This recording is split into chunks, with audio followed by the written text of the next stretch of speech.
forgot your fortune cookie. What? It says you're shit out of luck.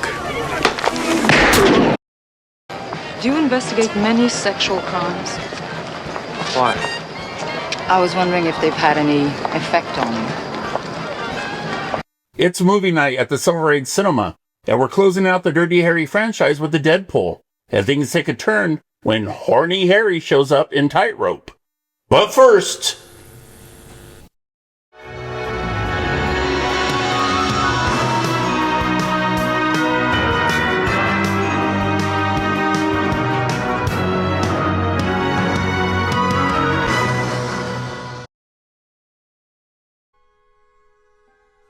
In San Francisco, Inspector Harry Callahan investigates a celebrity death tied to a morbid betting list predicting who dies next, and his own name is on it.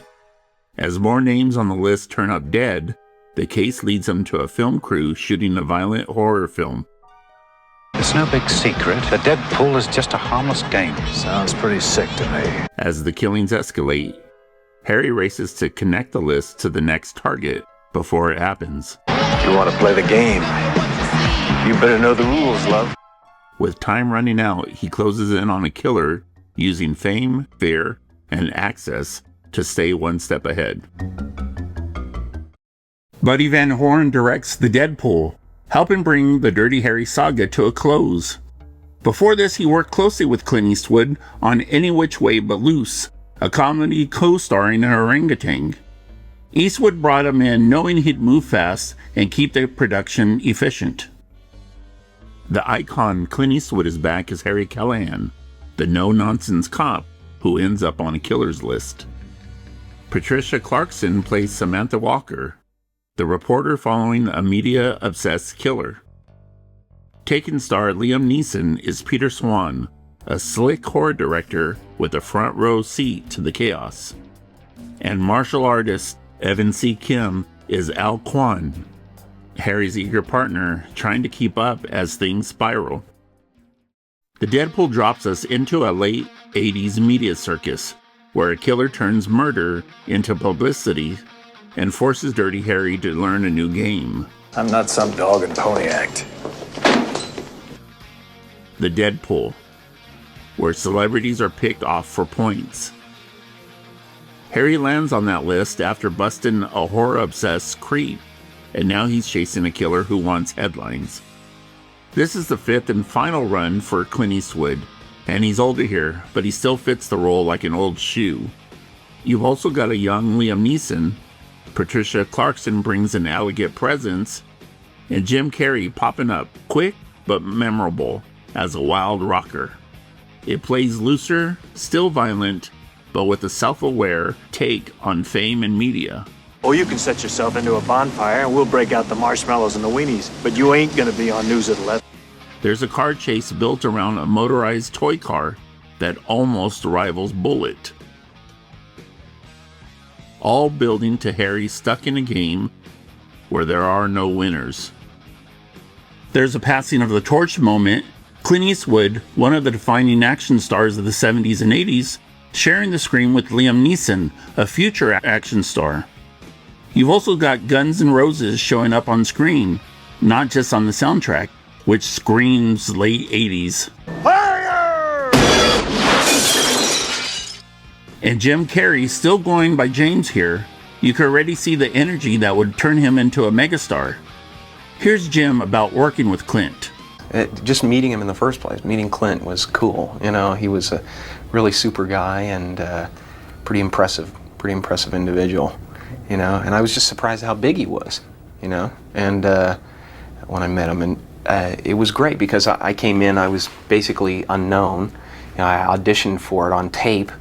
You know, I went into an office and they said, you know, do something crazy, insane, like a crazy rock star kind of thing. So I sang "Welcome to My Nightmare," Alice Cooper song, and just went nuts and spit into the camera lens and did all kinds of weird contortions, and you know, and Clint Eastwood said later on, he said, you know, I still show people that tape.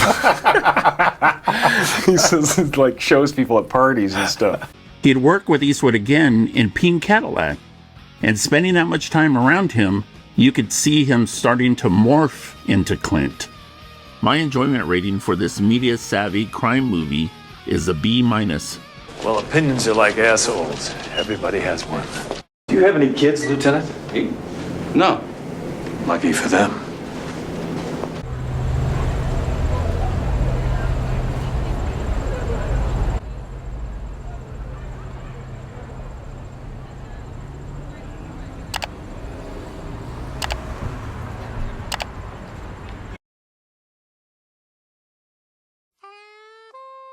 On the streets of New Orleans, a string of brutal murders puts a quiet homicide detective on the trail of a killer targeting women with a disturbing pattern. Are the murders connected? Yes, we believe that the murders are committed by the same killer. What starts as a straightforward investigation turns personal as his methods begin to mirror the man he's hunting. The killer is a Caucasian, blood type O. Any suspects? 120,000. Anything you'd like me to tell the mayor? Yeah, he's one of them. With the pressure building, he's forced to confront a killer and parts of himself he can't keep buried.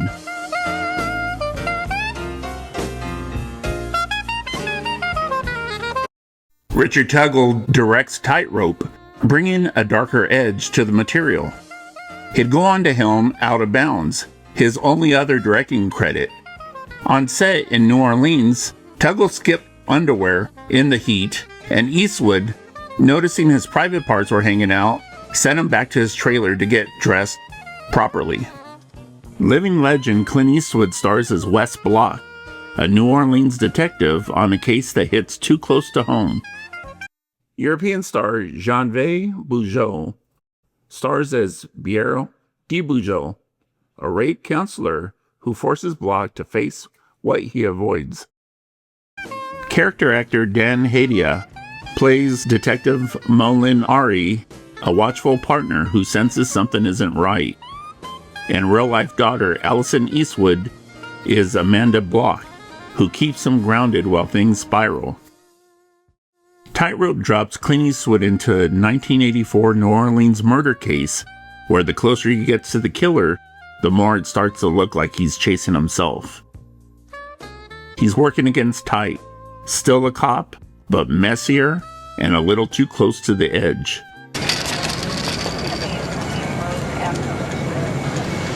You think it brings the crazies out? They're always out. The movie leans hard into that late-night New Orleans atmosphere. Bars, neon, empty streets, giving everything an uneasy vibe. This isn't clean-cut Dirty Harry. This is a guy juggling a double life.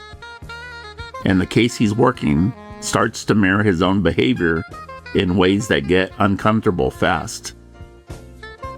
The relationship with the counselor adds a strong counterbalance to all that darkness with the women in his life, grounding things just enough so it doesn't spiral.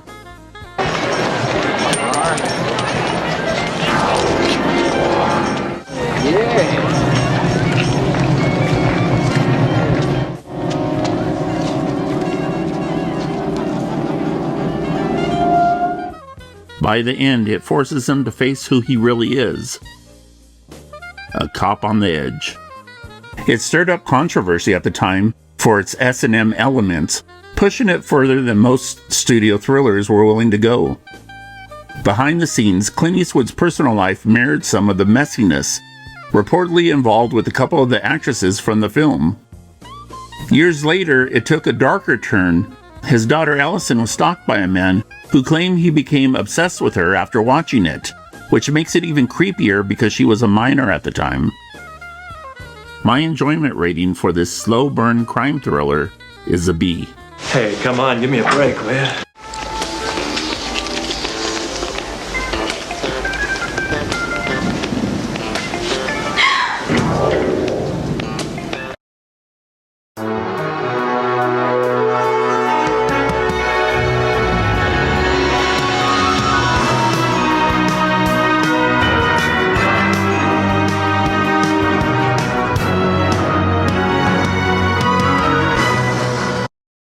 Oh man, I spilt my drink.